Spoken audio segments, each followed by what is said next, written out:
Okay. Assalamualaikum warahmatullahi wabarakatuh.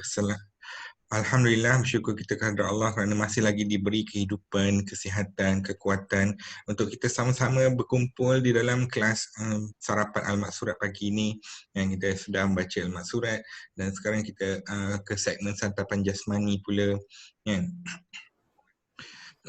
Tajuk kepada perkongsian hari ini ialah hashtag kelajuan masing-masing. Ya. Ini dia. Kita nak berusaha dalam apa-apa jua bidang kan. Kita punya kerjaya, kita punya bisnes, kita punya diet contohnya kan. Kita ada satu konsep yang kita semua harus faham tentang kejayaan ini. Kelajuan dia ialah masing-masing. Rezeki Allah yang tentukan. Kita boleh belajar banyak cara kan, dari segi ilmu, dari segi kemahiran kita boleh belajar macam mana nak buat kan. Contohnya kita nak diet lah. Contoh paling jelas kita nak diet lah. Diet ni ada macam-macam kan. Ada yang senang, ada yang susah, ada yang strict, ada yang fleksibel kan. Ada yang laju, ada yang slow. Ya, tapi kita kena decide apa yang kita nak kan. Kita kena decide apa yang kita nak ialah kita nak semua orang capai kesihatan, itu yang paling utama, dan kemudian kita nak semua orang berjaya, ada hasil. Memang akan ambil masa sedikit, tetapi kalau kita berubah daripada sebelum ni makin lama makin gemuk, makin lama makin tak sihat kan, kepada kita ubah arah kita ke arah yang lebih baik kan, makin lama makin kurus, makin cantik, makin sadar, makin sihat kan, itu sebenarnya sudah luar biasa ya. Sebenarnya nak ubah diri ni tak ramai orang yang sanggup buat kan. Ramai orang perlu ubah diri, ramai orang nak ubah diri, ramai orang mampu ubah diri kan. Dia ada duit banyak, apa semua, pelakon Hollywood contohnya apa semua kan. Ada duit banyak tapi kalau dia tak sanggup untuk ubah diri, dia tak akan buat kan. Kita nak kena ada kesanggupan. Kemudian bila nak buat tu pula dia akan ambil masa. Kita nak gemuk pun ambil masa kan. Kita bukannya sekelip mata je dalam masa sehari terus gemuk. Tak, dalam masa seminggu terus gemuk, sebulan. Tak, kita ambil masa bertahun juga sebenarnya kan. Jadi kalau nak kurus pun dia akan ambil masa juga. Kalau kita buat terlalu laju kan, dikhawatiri, dibimbangi, kita akan rasa stres, fed up dan give up ya. Itu pengalaman diri saya sendiri juga, dah join macam-macam program sebelum ni kan, program sebulan, program 6 minggu, program 3 bulan kan, program 5 bulan pun ada kan. Tapi bila kita ikuti program tu semua, kita rasa macam ada kekurangan dia kan. Kita rasa macam geram je, protes dalam hati kan. Jadi selepas tamat je program tu, kita fed up, give up kan, kembali ke takut lama kan. Masya Allah, itu masalah besar ramai masyarakat di Malaysia ni kan. Bila join program lepas tu stop, dia akan balik ke tabiat lama. Jadi macam mana kita nak buat, itulah yang kita nak fokuskan. Kita nak fokuskan kepada memupuk tabiat tu dulu. Ubah diri, kita kena ubah kita punya tabiat kan. Tak kira lah pakai macam mana pun semua, tapi tabiat dan gaya hidup sihat itu ialah paling penting kan. Doktor-doktor pun selalu cakap jaga makan, exercise, itu yang paling penting kan. Yang lain-lain, cara-cara lain apa semua tu terpulang pada masing-masing. Kita ada kelebihan dan keburukan masing-masing kan. Jadi kalau ada 10 tabiat contohnya, ada 10 tabiat yang kita nak cuba amalkan. Macam mana kita nak buat? Adakah kita nak buat daripada hari pertama pun terus 10 tabiat kita buat dan lepas tu amalkan kan?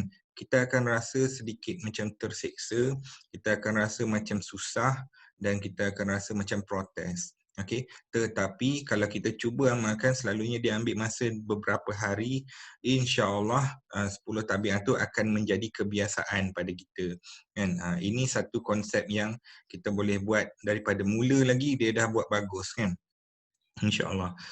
ramai orang pula dia tidak mampu buat macam tu kan. Dia tak mampu nak tinggalkan dia punya makan dengan keluarga ke apa semua kan, makan sedap-sedap, makan luar dengan kawan-kawan, dia tak sanggup nak tinggalkan semua tu. Jadi kita boleh ajar dia tabiat satu persatu, step by step. Satu tabiat ambil masa beberapa hari, lepas tu tambah lagi satu tabiat, tambah lagi satu tabiat, ambil masa sikit kan, macam 10 tabiat tu mungkin ambil masa sebulan kan untuk dapatkan semua 10 tabiat tu untuk diamalkan. Tapi tak apa, kita tak perlu nak kejar apa-apa, kita tak ada nak berlumba dengan siapa-siapa kan. Jadi itulah sebenarnya kan yang penting sekali ialah jangka masa panjang InsyaAllah jangka masa panjang tu lagi penting. Penat je masuk program macam-macam, lepas tu habis duit, habis tenaga, balik ke asal kan. Kita nak buat program kali ni jangka masa panjang. Kita nak buat ini kalilah kan. Kita nak ubah kan, kita nak buat jangka masa panjang insya-Allah. Pada kawan-kawan yang telah berjaya kuruskan badan, pada kawan-kawan yang telah berjaya ubah hidup dan meneruskan tabiat yang baik ini, kita teruskan. Kita jadi inspirasi pada kawan-kawan kita yang lain, pada ahli keluarga yang lain kan. Teruskan usaha kita memberi dakwah kesihatan. Memberi dakwah itu juga perlukan kesabaran dan perlukan masa juga kan. Kita tak mampu nak bina organisasi tiba-tiba je pun ada ramai orang di bawah kita kan. Kita nak bina tu slow tapi steady, bina foundation, bina ilmu dia, bina kemahiran dia, baru power nanti insya-Allah. Masanya akan tiba di mana kemenangan akan yang telah dijanjikan kan, masanya akan tiba. Allah sahaja yang Maha mengetahui bila masanya. Kita hanya perlu lakukan tanggungjawab kita insya-Allah. Itulah dia saya punya perkongsian hari ini. Harap dapat ambil iktibar. Jangan kita hukum orang yang lambat. Saya dulu pun lambat kan. Kita nak belajar apa semua ambil masa yang lama untuk lulus apa semua. Jangan dihukum mereka, kerana apabila mereka sudah berjaya, dia akan lagi kuat dia punya iltizam dia akan lagi kuat dia punya semangat dia berbanding dengan orang lain kan. Orang lain bila menghadapi sedikit cabaran akan menyerah kalah, dia akan tetap sabar dan teruskan usaha dia insya-Allah. Jadi itulah saya punya perkongsian. Kita buka kepada sesi soal jawab, tengok dalam chat room juga insya-Allah. Kelajuan masing-masing hashtag pada klien apa yang membuat doktor join atau cuba macam-macam cara untuk turun berat. Kalau kita pengalaman diri saya sendiri, saya dulu sangat obes, 105 kilo dan banyak penyakit lah. Selalu sakit, doktor pun sakit kan, sampai perlu MC berapa kali sebulan, kawan cover kerja saya. Jadi mereka merungut lah dengan bos semua kan. Sampai bos panggil saya, dia kata kamu kena pergi jumpa doktor pakar kan. Tolong kuruskan badan. Jumpa doktor pakar, dia suruh diet dan dia suruh jaga makan, turun ke 30 kilo. Saya kata 30 kilo susah kan. Tapi dia suruh cari orang yang berpengalaman, orang yang mahir boleh tolong kan. Alhamdulillah saya jumpa dan saya join, ambil masa setahun lebih. Setahun lebih turun 30 kilo tapi berjaya ubah gaya hidup kan. Itulah. Itu macam mana saya mula kan. Sedikit. InsyaAllah kita akan kongsikan lagi cerita-cerita personal apa semua macam mana dalam sesi-sesi akan datang insyaAllah. Apa 10 langkah? Okey, 10 langkah tu saya dah share dah sebenarnya dalam video-video sebelum ni semua, tapi anda mungkin tak perasan. Okey, basically 10 langkah ni adalah tabiat-tabiat yang penting untuk diet jangka panjang. Contohnya macam kena minum air cukup kan, kena jaga makan, kena exercise, kawal stres dan sebagainya kan. Tapi untuk mereka yang join saya dalam saya punya premium coaching kan, one to one kan, saya akan tekankan balik 10 langkah ni secara personal dan kita cuba selesaikan masalah dia secara personal juga apa masalah yang dia hadapi, kita cuba selesaikan, kita bagi cadangan-cadangan kan. Kadang orang yang bermasalah ni dia bukannya nak bagi alasan tau, tapi sebenarnya itu ialah dia punya halangan dan kekangan yang dia ada kan. Tak semua orang berada di dalam keluarga yang supportive kan. Ada orang yang susah kan, ahli keluarga memang jenis yang makan banyak semua kan. Macam mana kita nak tackle benda tu, masalah dia itu kita bantulah dengan beberapa cadangan yang boleh kan. Ada banyak kita punya klien, kita punya kawan-kawan, kita boleh belajar ilmu dan kemahiran ni dan insya-Allah kita boleh amalkan sekali ya. Okey, ada sesiapa yang ada soalan lagi?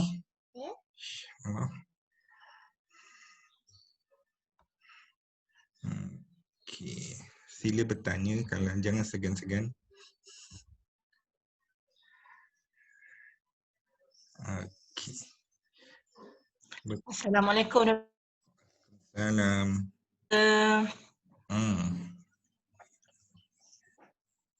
Boleh dengar? Boleh dengar doktor? Boleh, boleh. Boleh ya? Okey, Kak Ida. Okey, kalau ikutkan pasal tajuk hari ni #kelajuan masing-masing. Okey. Menarik tajuk tu. Cuma nak tanya kelajuan masing-masing maksudnya ada tak terlibat dengan peringkat umur? Contohlah rasa doktor faham kot. Betul. Okey. Peringkat umur dia berkaitan dengan kita punya kadar metabolisme kan. Orang muda dia dia punya kadar metabolisme selalunya masih tinggi kan, dia masih bertenaga, dia masih otot dia kuat kan. Jadi kalau dia jaga makan dan dia exercise selalunya lagi laju kan. Sama juga orang lelaki selalunya lebih laju daripada perempuan bila dia berdiet kan. Kerana kadar metabolisme dia berbeza, kadar metabolisme dia berbeza. Orang lelaki lebih banyak jisim otot, dia akan turun lagi laju bila dia jaga makan dan exercise. Orang yang berumur, tapi kita jangan jadikan umur tu semata-mata faktor lah. Sebab orang yang umur 50, 60 pun kalau dia dah mula ada kesedaran, dia dah mula jaga makan dan exercise semua, dia pun boleh buat. Mungkin ambil masa laju ke lambat ke, itu kelajuan masing-masing kan. Tapi kalau dia sudah mula berubah, dia akan menjadi lebih baik daripada semalam. Itu yang penting. Target kita ialah lebih baik daripada semalam. Dan insya-Allah bila dia amalkan istiqamah selama sebulan contohnya, tabiat itu akan berkekalan dalam diri kan. 2 bulan kita akan nampak hasil, rakan-rakan terdekat kita, keluarga kita akan nampak hasil.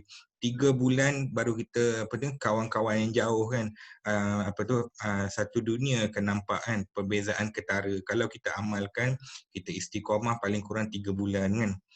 Bayangkan kalau kita istiqamah 6 bulan, 1 tahun kan, 2 tahun, 10 tahun kan, makin lama makin nampak awet muda, makin kuat bertenaga, cantik, bergaya kan. Itulah insya-Allah. Yang penting kita mula dan lepas tu kita istiqamah, tingkatkan penambahbaikan, makin lama makin bagus insya-Allah. Ada soalan di chat room bertanya mengenai orang yang punya pesakit hypothyroid. Okey. Hypothyroid ada kaitan dengan masalah obesiti. Betul. Ini memang betul. Ada beberapa penyakit yang berkaitan dengan masalah obesiti, antaranya penyakit yang mengganggu hormon dalam badan lah. Thyroid salah satu kan. Dan yang lain-lain masalah dekat kelenjar adrenal. Contohnya dia akan buatkan orang kumpul air dalam badan, dia akan gemuk yang bulat kan. Jadi sebenarnya saya lebih suka kalau semua orang yang hendak cuba diet, pastikan dulu anda ada apa-apa penyakit ke tak. Kita kena tahu realiti kehidupan kita macam mana. Adakah kita mula dengan sihat ataupun adakah kita mula dengan ada penyakit. Dan kita perlu beritahu pada coach kita juga kerana ada beberapa penyakit yang tak sesuai untuk certain jenis diet kan. Ada penyakit yang tak boleh minum air banyak. Contohnya pesakit jantung kan, ataupun pesakit buah pinggang, nanti badan dia tak mampu nak tampung air itu, dia tak mampu nak keluarkan sebagai air kencing kan. akibat dia akan buat sesak napas bila paru-paru kita penuh dengan air, akan boleh sampai koma dan stroke bila otak kita penuh dengan air kan. Ini semua penyakit jadi kita kena pastikan dulu, kita sebagai coach kita kena pastikan kita punya pelanggan tu ada penyakit ke tak kan. Jadi kita perlukan sedikit ilmu dan kemahiran lah tentang macam mana nak adjust diet yang sesuai untuk mereka yang ada penyakit kan. Lepas okey. Jadi itulah apa yang penting. Nanti kita nak cerita juga beberapa jenis penyakit lagi yang berkaitan dengan obesiti, macam untuk orang perempuan kan. Untuk orang perempuan yang obes, dia susah untuk mengandung kan. Tapi tak apa, yang itu untuk sesi yang kemudian InsyaAllah kita akan ambil masa 15 minit lebih kurang untuk cerita tentang tu. Tapi yang penting ialah kita kena ingat apa yang kita minum apa semua, Herbalife apa, bukannya ubat. Herbalife tidak mendiagnose, merawat ataupun menghindarkan daripada penyakit. Okey, apa yang dia buat hanyalah menjaga pemakanan kita, memberikan makanan yang complete cellular nutrition. InsyaAllah kan, dia akan bantu badan kita jadi lebih sihat kan.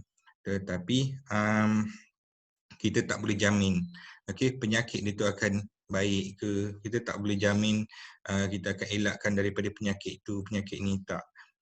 Bila kita bantu dia kuruskan badan, tiada obes, dia akan kurangkan risiko untuk mendapat penyakit-penyakit ni semua. Jadi yang hilangkan obesiti tu yang akan kurangkan risiko, tapi tak boleh jamin juga kan.